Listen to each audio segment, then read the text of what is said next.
아저씨요? 토마토 아저씨.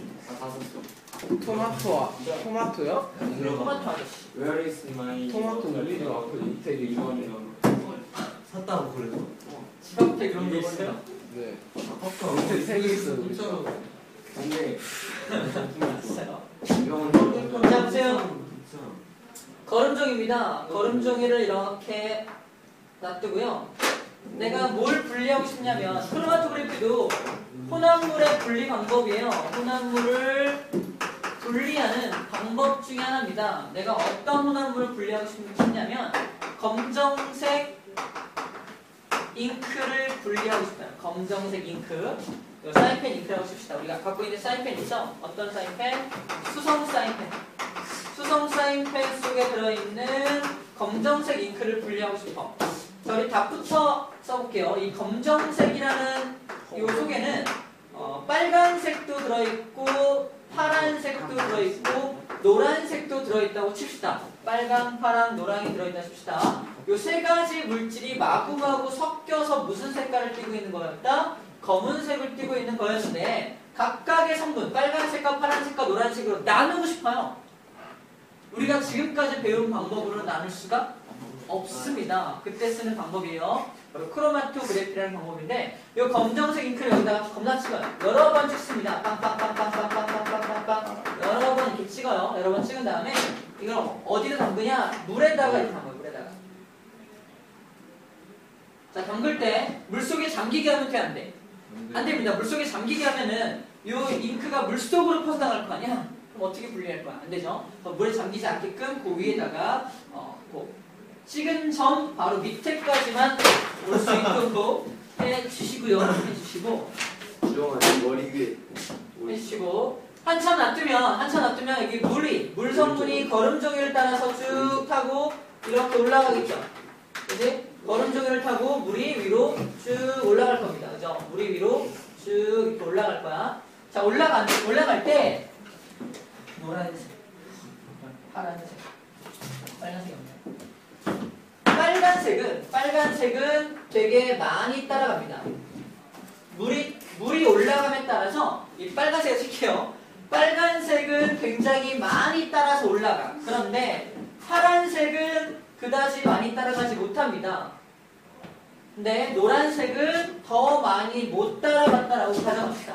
그러면 검정색 잉크가 빨간색, 파란색, 노란색으로 이렇게 따로 분리가 되는 현상을 볼 수가 있어요. 자, 이런 현상을 뭐라고 하냐면은 용매에 대한 용질의 이동 속도의 차이 때문이다 라고 합니다. 자, 이 방법 원리입니다. 크로마토그래피의 원리는 용매가 이렇게 쭉 전개됨에 따라서 올라감에 따라서 나머지 물질들이 이동하는 속도가 차이가 나요. 누가 제일 빨리 따라 올라간 거야? 빨간색이 제일 빨리 따라 올라간 거죠. 그 다음이 파란색이 그 다음, 노란색이 제일 많이 안 따라간 거죠. 안 따라간 거죠. 이렇게 이동 속도의 차이 때문에 각각의 성분 물질로 분리가 된 겁니다. 그치? 분리가 된 거야. 이 검은색이라는 요 녀석, 요 사인펜 속에는 이렇게 분리된 걸로 봐서 몇 가지의 물질이 섞여 있었다? 그렇죠. 세 가지 물질이 섞여 있었다라는 걸 알 수 있죠. 근데 우리가 혹시라도 물에 녹지 않는 물질이 섞여 있을 수도 있었기 때문에 세 가지 이상의 물질이 있습니다 라고 대답을 합니다. 세 가지 이상의 물질이 있습니다 라고 대답을 해요. 일단 세 가지는 확실하죠? 세 가지 이상이다 라고 표현하는 게 일반적인 표현 방법입니다. 자, 그때 흡착력이라는 용어를 씁니다. 흡착력. 이 흡착력에 대해서 정리해 볼게요. 자, 무슨 말이냐면 첫 번째, 물에 대한 흡착력은 요 세 가지 물질 중에 누가 제일 흡착력이 세냐 이게 문제예요. 봐봐. 물이 이렇게 쭉 올라갈 때 물이 누구를 제일 많이 데리고 올라갔어요? 빨간색이죠. 빨간색과 물이 가장 잘 달라붙었다는 얘기와 같죠. 맞죠? 그러므로 물에 대한 흡착력은 누가 제일 세냐라고 말했을 때 답은 빨간색입니다. 빨간색이 가장 물에 대한 흡착력이 좋다라고 말해요. 그러면 흡착력이 제일 센 게 빨간색이라면 흡착력이 제일 약한 건 누구야? 노란색이겠죠. 노란색이 흡착력이 제일 약하니까 물이 쭉 갈 때 가 이렇게 하는 거죠. 물만 올라가고 자기는 별로 안 따라간 거 아니야. 흡착력이 별로 세지 않으니까. 자, 이게 첫 번째 물에 대한 흡착력이고요. 두 번째 이렇게 물어보기도 합니다. 거름 종이에 대한 흡착력. 거름 종이에 대해서 흡착력이 제일 센 건 누구냐? 나는 거름 종이가 제일 좋아. 거름 종이가 좋아. 처음에 거름 종이에다 빵빵빵 찍어놨잖아. 움직이기 싫어. 그러니까 많이 안 올라가겠죠. 누가 제일 거름 종이에 대한 흡착력이 좋아요? 노란색이죠. 이렇게 어떤 거에 대한 흡착력이냐에 따라서 답이 달라지죠. 흡착력이라는 거, 달라붙는 힘을 말합니다. 흡착력에 대해서도 정리를 할 수가 있네요. 됐죠? 자, 이게 크로마토그래피의 원리입니다. 그러면 크로마토그래피를 왜 쓰는지랑 특징과 이용,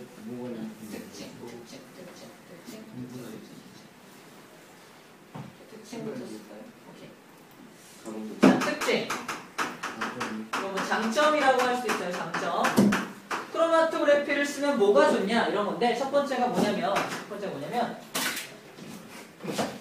우리 검정색 잉크가 이만큼 있어야지 이 안에 뭐가 들어있는지를 알 수 있나요? 여기서요. 집중하십시오. 집중. 검정색 잉크가 요만큼만 있어도 이제 아주 적은 양만 있어도 얼만큼? 여기에 찍을 만큼 여기에 요만큼 찍을 만큼 아주 적은 양만 있어도 그 안에 어떤 성분 물질이 들어있는지 충분히 알 수가 있죠. 그치? 그래서 첫 번째 문제 뭐냐? 아주 적은 양의 시료로도 각 성분 물질을 알 수 있습니다. 자, 아주 적은 양만 있어도 그 시료라는 말은 실험에 쓰는 재료를 말해요. 아주 적은 양의 실험 재료만 있어도 성분 물질을 알 수 있다라는 거 첫 번째 장점이고요. 두 번째 장점은 여기 검은색 잉크에 들어있는 게 빨간색, 파란색, 노란색 세 가지잖아. 세 가지를 분리하려면 우리 그동안 배웠던 방법에 의하면 끓는 점을 통해서 하나 빼내고 추출해서 하나 빼내고 이렇게 여러 가지 실험을 해야 하나씩 빼낼 수가 있었어. 근데 얘는 각 성분 물질을 한 번에 쫙 세 가지 물질을 한 번에 쫙 분리해낼 수가 있죠. 이겁니다. 단 한 번의 실험으로 각 성분 물질을 모두 알 수 있습니다. 각 성분 물질이 뭔지 한 번만 해도 쫙 나타나기 때문에 한 번만의 실험으로도 다 알 수 있다는 게 특징이 된다는 얘기예요. 알겠죠? 자, 이게 두 가지 장점을 이용합니다. 장점이 있기 때문에 씁니다. 자, 그럼 우리 일상생활에 어디 이용하느냐? 첫 번째가 운동선수들 도핑 테스트 할 때 씁니다. 도핑 테스트 할 때. 자, 도핑 테스트가 뭐냐면 우리 1988년도가 우리나라에서 올림픽 했던 때예요. 88 서울 올림픽 했을 때 그때 100m 달리기에서 벤 존슨이라는 사람이 세계 신기록으로 우승을 합니다. 근데 3일 뒤에 금메달을 박탈당해요. 그 이유는 맞아요. 도핑 테스트에서 걸렸어. 약물. 근육 강화제를 복용했어요. 역도요? 100m 달리기. 내가 몇 초였어요? 잘 모르겠어요. 세계 신기록이었는데. 자, 도핑 테스트가 뭐냐면 봐봐. 일반적인 사람들은 오줌 빼다가 이렇게 크로마토그래피를 하면은 일반적인 사람들은 여기가 나타납니다. 벤 존슨 거를 해봤더니만 이 사람은 일반적인 사람들이 나타나지만 특이한 물질이 가운데 하나 껴있어. 이건 뭐니? 넌 누구니? 요 높이까지 오는 물질이 뭔가 해봤더니 근육 강화제. 이런 이 자식 근육 강화제 먹었네? 라는 걸 알아낼 수가 있는 거죠. 왜 한 거예요? 박혀야 될 텐데. 기록 사유로. 근육 강화제를 먹으면 근육이 세지니까 어차피 걸릴 텐데. 평생 남아요? 안 걸릴 줄 알았겠죠. 평생 남아요? 아니요. 며칠 동안만 이게 남아요. 아 근데 그거 한번 그렇게 되면은 계속 못 나가죠. 못 나가지. 아니에요. 올림픽 때 역도 그거 하잖아요. 그 옛날에 어떤 남자 그 선수가요, 걔도 신기록 세웠는데, 도핑 테스트 해갖고 걸렸어요. 근데 또 나왔던데요? 또 나왔어? 재작년에 그때. 그래갖고 막 한참 엄마가 있다 나오나? 쟤 왜 또 나왔냐고 막 제 옛날에 그 약물 그것 때문에 걸리는. 맞아, 한참 시간이 지나면 나올 수 있나 보다. 내년이 월드컵인가? 근데 그 국내 따서 사진기 인정 안 해주지 않아? 앉지, 그렇게지. 우리 고이. 자, 중요한 건 이 근육 강화제라는 어떤 물질은 용매에 대한 이동 속도가 딱 여기까지입니다. 자기만의 높이가 정해져 있다는 뜻이에요. 그러므로 그 물질이 뭔지 알 수 있다는 거예요. 자, 그 다음에 우리 여러 가지 색소 있어, 색소. 우리 책에는 시금치 색소가 나와 있는데 시금색소. 색소는 한 가지 성분에 있는 게 아니에요. 우리 책 플러스 강의 1번 보면은 86쪽 플러스 강의 1번 보면은 시금치 잎의 색소를 분리해보면 무려 4가지 색소가 있습니다. 시금치 색소를 여기다 팡팡팡 찍은 다음에 얘를 전개시켜보면은 맨 위에 2개가 나타나고 밑에 2개 나타납니다. 그래서 맨 위에 2개, 첫 번째는 카로틴, 그 다음에 크산토필, 엽록소 A라는 색소, 엽록소 B라는 색소, 이 4가지 색소가 함께 혼합되어 있던 게 시금치 색소였다는 거예요. 그래서 시금치 색소를 여기다 찍어가지고 총 4개로 되어 있다는 걸 알아냈죠. 그래서 색소를 분리할 때도 쓰게 됩니다. 식품에 들어있는 농약을 검사하거나 내 혈액 속이나 소변 속에 들어있는 어떤 성분들이 들어있는지 뭐 당뇨병 검사할 때 쓸 수 있겠죠. 여러 가지 이용을 할 수가 있죠. 자, 이게 크로마토그래피에 대한 내용이고요. 자, 이제 시험 문제 어떻게 나오는지 정리할게요. 봐봐.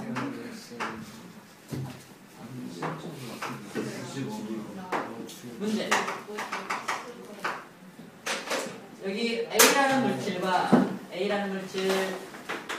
B, C, D, E라는 물질을 각각 찍습니다. A, B, C, D, E를 찍은 다음에 얘를 쭉 전개시켜요. 용매에다 넣어서 전개시킵니다. 자, 그랬더니 A라는 물질은 쭉 전개가 되어서 나타난 걸 보니까 3cm 정도의 이렇게 하나가 나타납니다. 끝. 봐봐. A라는 물질을 크로마토그래프를 전개시켰더니 분리된 물질이 없이 하나만 딱 나온다는 얘기예요. 그럼 얘는 그렇죠. 섞여있는 물질이 아니었다는 뜻입니다. 그러므로 A는 무슨 물질이야? 순물질이라는 걸 보여주는 결과입니다. 이게 데이터가 그래요. 자, B라는 물질을 보니까 쭉 전개돼서 3cm 높이의 같은 높이의 하나가 나타나고 그 위에 또 하나가 땅땅 나타나네요. 얘는 2가지 물질이 섞여있는 혼합물이다라고 할 수 있겠죠. C도 보니까 C도 맨 위에 여기 한 4cm 정도에 이렇게 하나만 나타납니다. 그럼 C도 뭐야? 순물질이죠. 그치? 그 다음에 E도 보면은 여기에 몇 cm야? 1cm에 하나만 딱 나타나요. 얘도 순물질입니다. D를 보니까 D는 여기에 높이 하나 있고 여기 높이 하나 나타납니다. 얘도 혼합물이죠. 자, 문제입니다. 첫 번째 문제. A, B, C, D 이 중에서 순물질은 누구냐? A, C, E가 순물질입니다. 라고 대답할 수 있겠죠. 두 번째 문제. 자, 그럼 B하고 D가 혼합물인데 B 속에는 어떠한 성분 물질이 들어있냐? 이게 문제입니다. 잘 보세요. B 속에는 어떤 성분 물질이 들어있냐? 딱 봤더니만 여기 높이에 나오는 성분 물질과 여기 높이에 나오는 성분 물질이죠. 근데 여기 높이에 나오는 성분 물질이 뭔가 봤더니 옆에 있네요. A입니다. A. 아하, A가 들어있구나라는 걸 알 수 있는 겁니다. 그러니까 여기 높이에 있는 건 딱 보니까 C가 들어있네요. A하고 C가 들어있구나라는 걸 알 수가 있겠죠. 그 다음에 D 속에는 뭐가 들어있어? D 속에는 D라는 혼합물에 뭐가 들어있다? 여기 E 들어있죠. E 들어있고 여기 이거 끝에 있는 거 뭐야? C죠? C하고 E가 들어있구나라는 걸 분석할 수가 있죠. 이렇게 해서 어떤 물질이 이 안에 들어있는지까지도 이걸 통해서 분석할 수가 있습니다. 자, 우리 장점을 하나 더 쓰면 좋을 것 같은데요. 세 번째 장점. 아주 성분 물질이 비슷해. 아주 비슷해. 예를 들어서 주황색과 진한 주황색이야. 진주. 주황색과 진한 주황색, 오렌지색이 납시다. 주황색과 오렌지색이 있으면 둘은 아주 성분 물질이 비슷한데 얘네들은 근데 전개되는 그 이동 속도가 차이가 날까 안 날까? 나겠죠. 그래서 아주 근소한 차이겠지만 둘이 분리되는 모습을 볼 수가 있겠죠. 그러므로 얘도 성분 물질이 비슷한 물질도 분리가 가능하다, 불가능하다? 가능하다라는 것이 이 장점이 되겠네요. 오케이, 좋습니다. 그래서 87쪽에 6, 7, 8, 9번 좀 풀어볼게요. 그러면 그렇게 이게